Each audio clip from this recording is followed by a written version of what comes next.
Logan and it's Stocks, and we had some technical difficulties lately, so we weren't able to broadcast. It came off kind of choppy. Trust me, we've been going through about every program you can go through.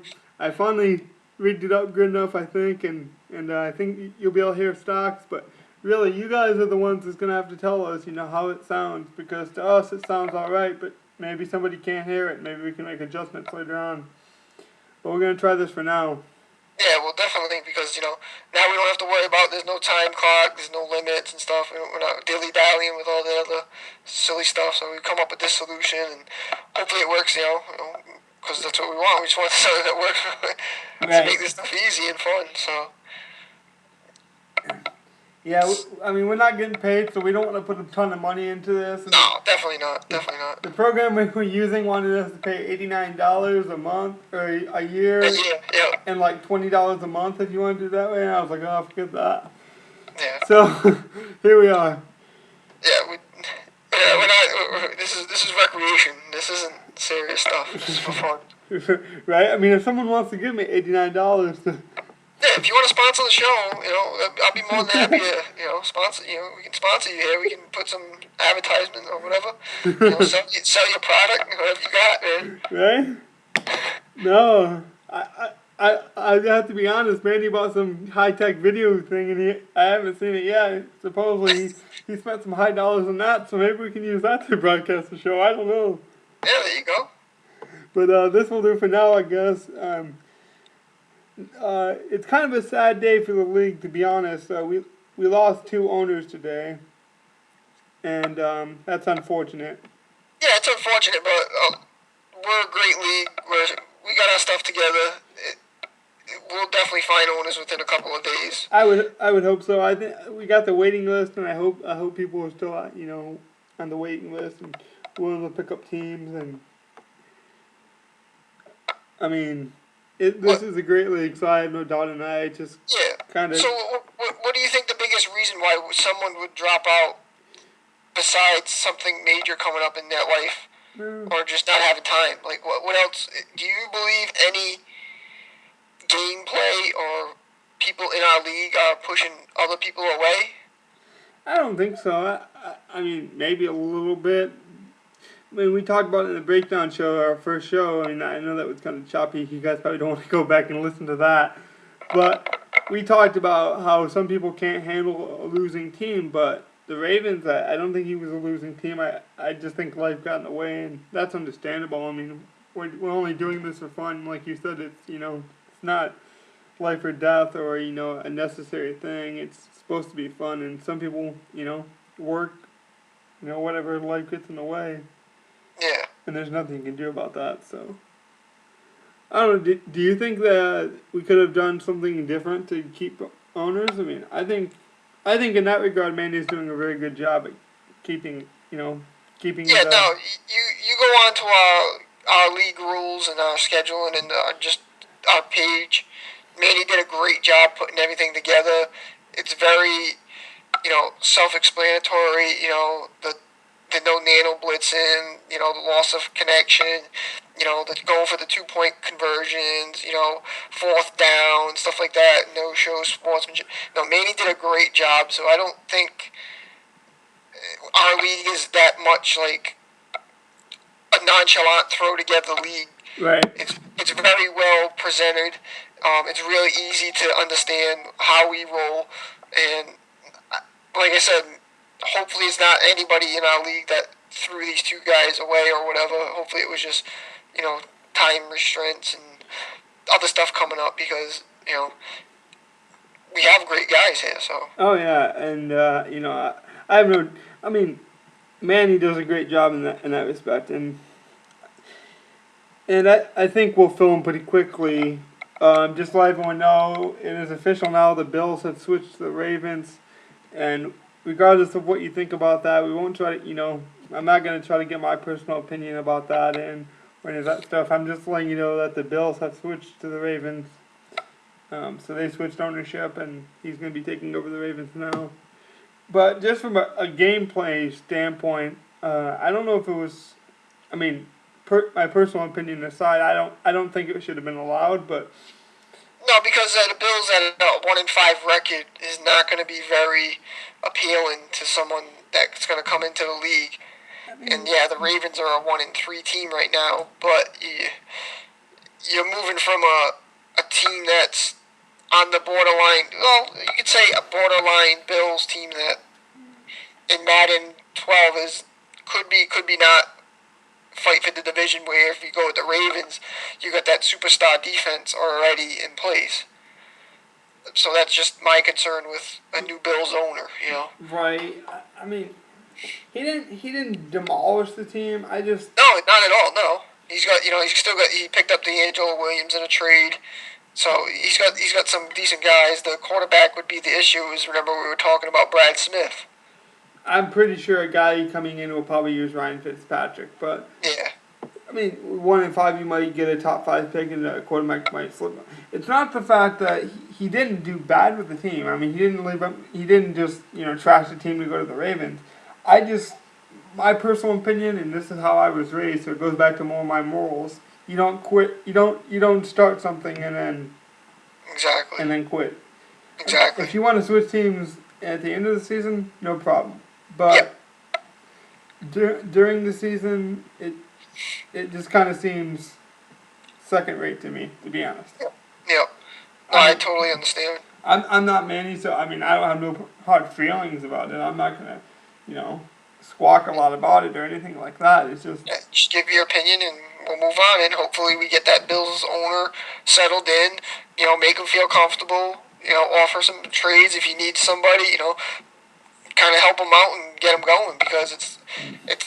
I don't want to sound like a little boy, but it kind of sucks to come into a team with a 1-6, 1-5 record. yep, You know. But I guess the Ravens were the 1-3, so you're gonna come into a team that's kind of had some bad luck, regardless. Personally, I mean, just on a gameplay standpoint, I really think that the Bills, he's taking on a tougher challenge with the Ravens than he had with the Bills. Yeah, because on the Ravens you have a couple guys that are going to probably be retiring.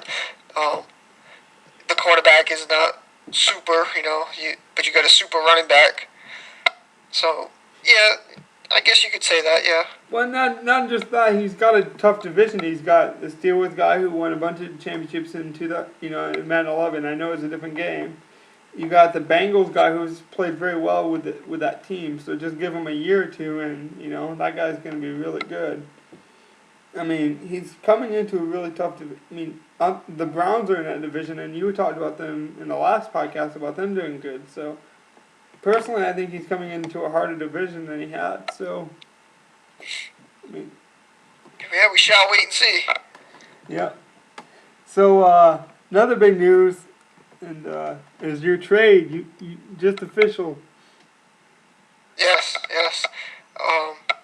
I sent defensive tackle 88 Franklin with 95 strength to the Texans along with a third-round pick for Brian Cushion and another no-name defensive tackle.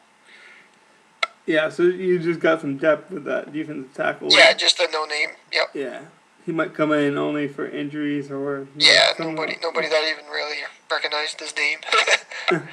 So. I may even cut him. So obviously, I think you won in the trade, and we were talking about big trades, and we talked about Manny's trade for the first half of the season, and we're still gonna be watching that trade, But this is another trade you got to watch for, because the Texans, he gets Franklin, who's a very good player this year, but who knows what he'll be next year, and then who knows what he'll do with the third round draft pick. So it's kind of early to tell, what his thought was, but my initial thought was you definitely won out in that trade. Yeah, well, I have three solid stud defensive tackles, all rated 88, 80, and 85. So I had way too many. There's no need to have an 88 defensive tackle with 95 strength sitting on the bench.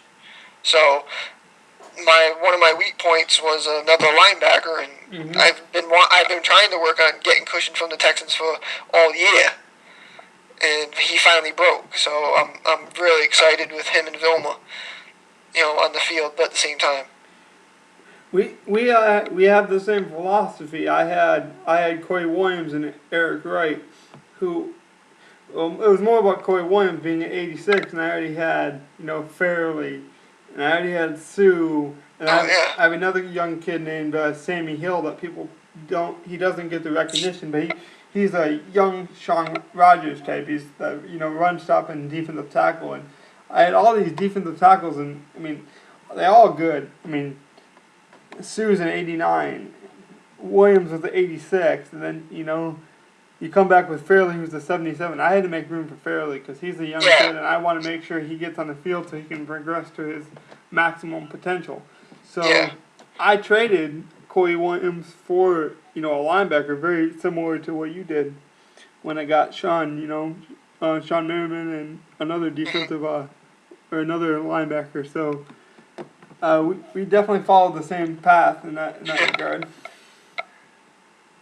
Yeah, I definitely like Cushion's A potential. His tackling, his awareness, his agility.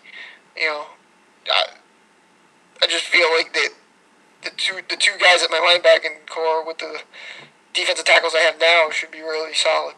Not that you have to defend the other side of the trade, but I heard some guys talking about how they thought maybe it was one-sided, how Franklin might, digress so much that he's not worth it next season. He's an 88 now, but maybe he'll be an 80 or, something like that, and saying maybe it was one-sided and. Well, no, if Franklin's 95 strength, you're not going to find too many defensive tackles with a 95 strength. That strength in Madden goes a long ways, because once you use a play with 95 strength and you push on an offensive lineman, you move that offensive lineman. And with Franklin, you can move the hole. If you see the running back coming to your left, and you push on that left analog, Franklin will push that offensive lineman into it. So, like I said, it was more of a player that I've been trying to get rid of because I have too many at one position, and he's a high ranked guy, so I can understand that. Yeah.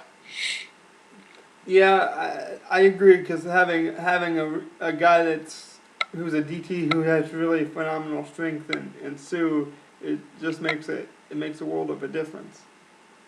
And he's not wowing us with the tackles, but what he does so well is he'll move the holes, like you were saying what Franklin does, and then my linebackers can get in there, and even my safeties can get in there because the hole's closed, and then he has to bounce to the outside. Well, by the time he bounces to the outside, so that's stuff that Sue does in the 95 strength DTs, and so. I think I agree. I think Franklin plays better than his overall, for Madden value. Exactly. It's like Ryans, who was on the Texans, who traded him. He had a really good overall, but he was really slow, and so no one really wanted him. I mean, there's certain things in certain positions, no matter what their overall is, if you're strong or you're fast as a linebacker, your value automatically goes up. So I don't think it was as one-sided as it seems. And he got a third-round draft pick, so who knows? So exactly. He gave up the third-round pick. Yeah, who knows what he can do with the third round? Exactly. Third round's nothing to laugh at.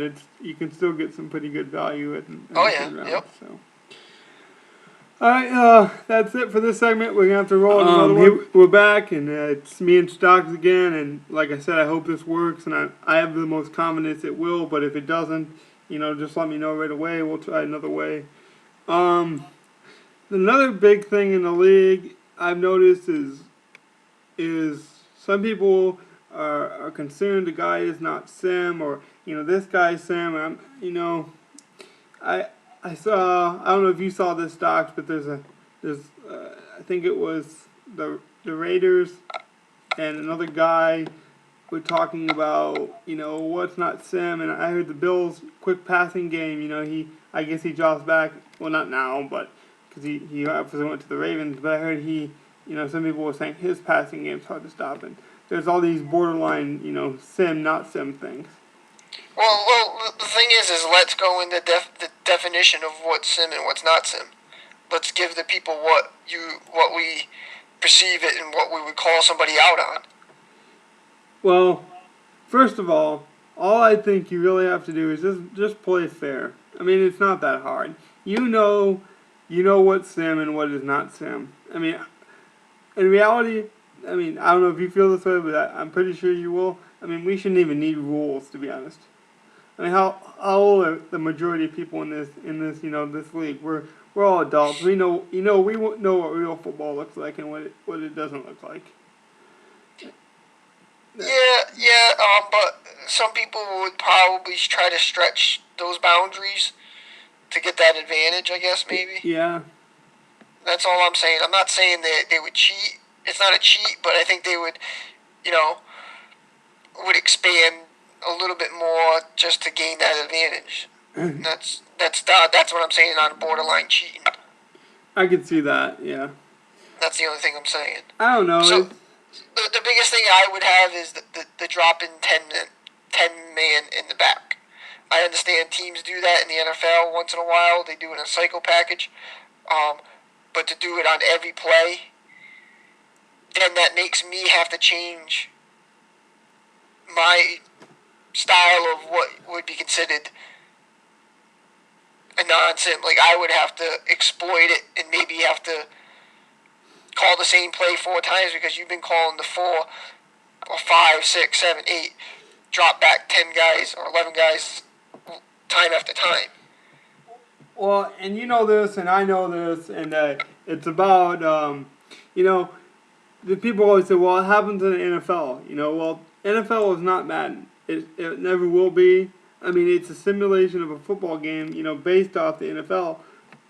But the truth is offense, defense, it doesn't matter. We have to rely on that computer, intelligence.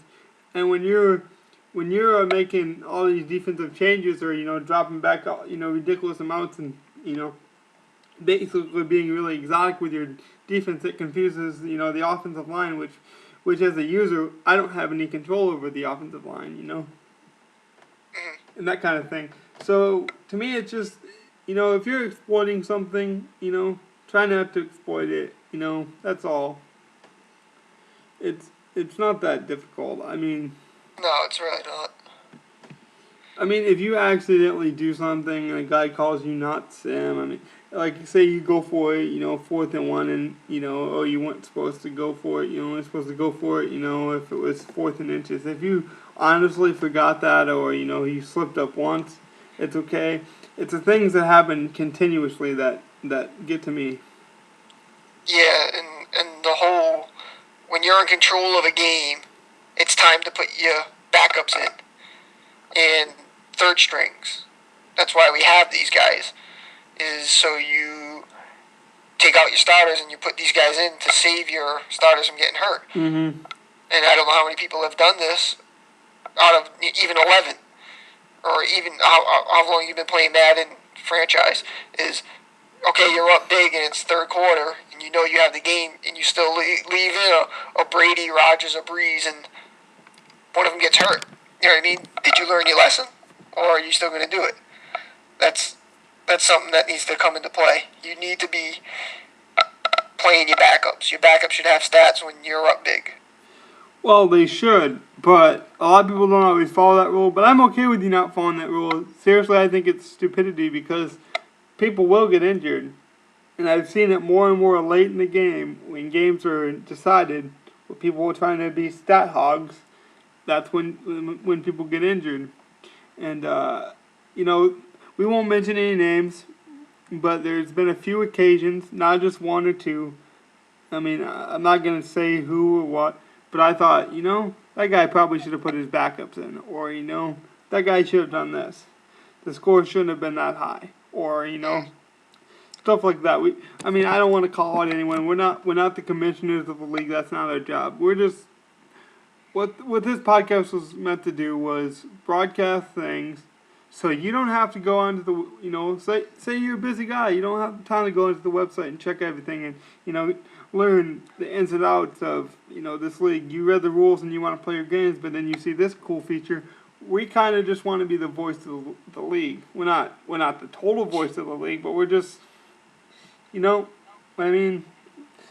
mean, No, I understand what you're saying.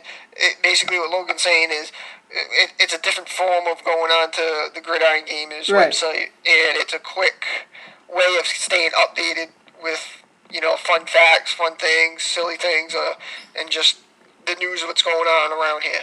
But we also have to get serious. We have to talk about, we have to talk about what's been going on and what people are concerned about. And sometimes it's people not sim. I'm not saying it happens. I'm just saying we're at the point week 6 where people are going to start fighting for the playoffs. They're going to start, maybe pushing the envelope a little bit. And I just want to remind people what sim is because it's very important. Because I think it's easy when the season first starts. Everyone's excited to play, right? And everyone, is kind of excited, and everyone knows kind of the rules. They're checking in with the site daily.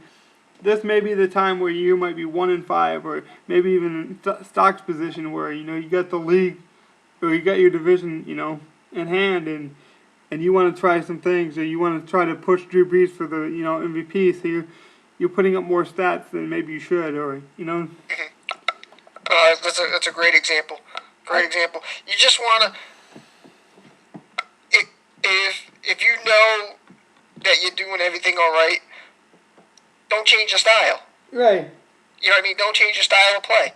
I haven't changed my style of play since 11, and I haven't never been called out. No one's ever questioned my play calling or the way I'm styled. So I'm just going to stick to the way I've gone, and that I'll be all right. And if everybody does that, this league's going to be perfectly fine. Nobody's going to question anybody. Nobody's going to say, oh, well, maybe. No, it's not going to be like that. Everybody's going to be a great ball, Madden, all-around player.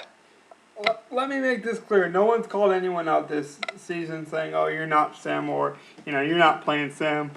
This league is horrible. No one's done that. But this podcast and this segment in particular is supposed to be like, we're doing things right. Don't slip into that gray area just because it's not in the rules, Because we had some trouble with that in 11, and I remember it being week 6, week 7 that these things started to occur. In our old, forum, I don't know if Stocks remembers, but it was like week 6, week 7, when people were making playoff pushes, people started, going out of character to be like, well, I know a play that works, me and so-and-so used it, or I watched a video on YouTube, and this is how, if you have to resort to that kind of thing to make the playoffs, you don't belong in this league, and I hate to put it that bluntly, but I mean, Manny worked very hard to keep these, they're not even rules, they're more like foundations to me, because... Yeah, guidelines of, yeah. If you follow it, everybody else follows it, everybody has a fair advantage, everybody has the fair way and the right way to not exploit tendencies that can change the outcome of a game. Exactly. That's all. It's that simple. I mean, I don't know. Yeah. We also have to call. We got about 10 minutes or about 5 minutes here, Stocks. But we also have to call out Manny a little bit. I think he's been. I feel bad for him. I think he's been a little bit busy, and he's got so much pride. And Manny, if you need help, just let us know, because I think he simmed the game a little too early with you and the Panthers owner, and it was unfortunate. You guys could have played your game. It was close, but you rushed home and made time in your day, and you were home at like 4:30. The advancement's not supposed to be till 6. He advances it. And you and the Panthers owner was both on. And it was a very hard week for you guys to agree on a time, if I understand right. And you finally did it, and then the sim happened. And then the bad news came that it was simmed.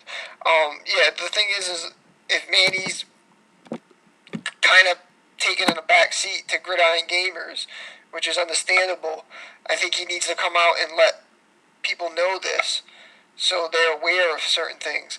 I guess if Manny's having, like you said, is having a hard time with stuff, let these guys know, let us know, maybe we can be a hand. Yeah.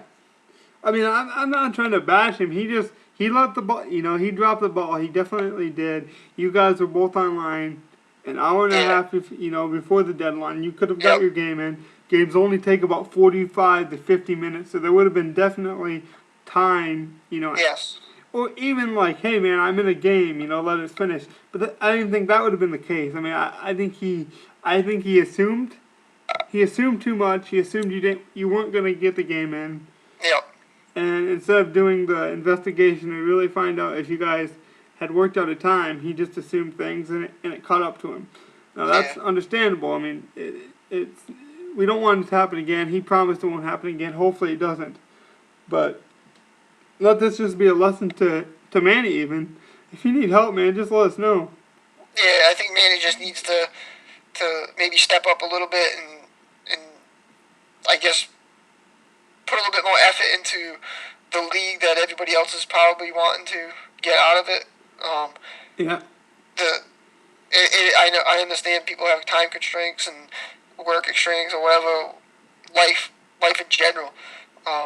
But this one kind of hurt both of us because this was a big showdown. It was a divisional battle, and I just hope it doesn't come back to hurt either of us. Hopefully, it just was just a game, Well, luckily there was no injuries on either side, so you guys got lucky there. But it had playoff implications. I mean, now you're undefeated and on top of the division, and now the Panthers has got 2 losses, one of which he doesn't have control of, and that's unfortunate. Yeah. Yeah. Because if he would have beat you, then you guys both would have been 5-1 if I'm not mistaken. So. It was definitely a good swing battle there. Yep. It's one of those swing games that you'll never get back, and I'm sure the Panthers guy definitely remembers it. And I know you're a competitor, so you wanna play the guy, and Yeah, that's the guy I've been calling the team to watch out for all year. I wanted a piece of, I wanted to see his Cam Newton attack. I wanted a piece of him. Yeah, I think in the first breakdown show you were saying with Cam Newton. In real life, there's going to be an adjustment period, but in Madden, you can pick him up, and you can really make the playoffs with a guy like Cam Newton if you look at his stats. I mean, big, strong, can run, can throw the deep ball. You still got Steve Smith back there. He's got Stewart, and I heard he can run really good with Stewart, and he's got Greg Olsen at tight end position. Greg Olsen. Fast tight end, yep. So he's definitely got the middle passing game, and he picked up C.J. Spiller, so he's got the power and lightning on the outside. So he's definitely built a good team, and I think it would have been a great battle, and unfortunately it didn't happen. Yeah, Cam Newton's actually leading our league right now with 1,500 yards passing. Yep. He's the number 1 quarterback, passing yards. Yep. So, I mean, that one had to hurt for him, and I know he picked up some interceptions off the sim that he didn't throw, so that's also got to hurt because I think there's no question he's got the Rookie of the Year locked up, in my opinion. Well, I think Mark Ingram's going to have to say something about that. Maybe. See, but that's another matchup that could happen in the game that we don't see. That's exactly my point. His defense, I mean, he's got a Rookie of the Year candidate. You got a Rookie of the Year candidate. You guys are both really good players, and it didn't come through, and that's on Manny, I think. All right, so let's switch gears. After that, let's talk something positive now.